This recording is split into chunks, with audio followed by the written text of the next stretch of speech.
one of the things I've been developing this year is a real lightweight rod. Like for me, when I'm got a pleasure day, I want to fish on my own. I really enjoy that element where I'm just one-on-one hunting old fish. You know, the fish that have been in the lake all year. So that's what gives me the buzz. And what I've done this year is I've developed a 9.5 foot 5 weight in our Airlite V2 series. Something that's going to be really gentle on the tippet. So when I go down to, 4 pound breaking strain, 3 pound breaking strain, and if I have to, I'll go into 2 pound breaking strain. But the sort of stuff that I can just gently lift and not stand a chance of breaking. If you go after those fish with a 7 weight and you try to do what we're doing on the thin line, you just got no chance. You're going to set the hook.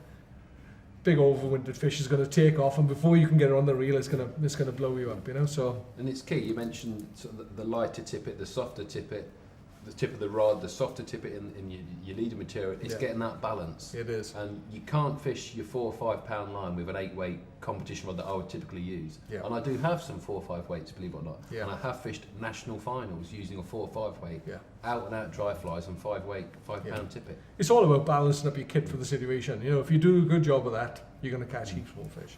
Lighter line can mean more fish. I'm not going to argue with you there. Resident fish. Yeah, no, any fish. I just think that when you start looking at lighter lines, I think there's two things that happen. Obviously, it's thinner, so it's less visible. But I also think that the way that it performs in the water, I think the suppleness is obviously a factor. If you've got thinner line, it's going to be a lot more supple. And I think a lot of the presentation you get is far more natural. So, I know it's always dangerous. It's on the edge, do I go thin? Do I stand a chance of breaking off? But if you want to get takes, that's what you need to do. And I've proved the most minuscule difference, diameter in tippet makes a massive difference. In France, in the World Championships, I fished 2 pound line for wild brown trout, and I got refusal after refusal. And a good friend of mine, Stuart Crofts, come along with 1.25 pound. He said, try this, and every fish come and nailed it. And you're talking 0.01 mil of a difference, but that micro difference made the big difference. Yeah, fantastic. So for a 3 or 4 pound resident trout, going from 6 to 8 pound down to 4 or 5 pound tippet will make that difference, and you will catch it. Yeah, definitely.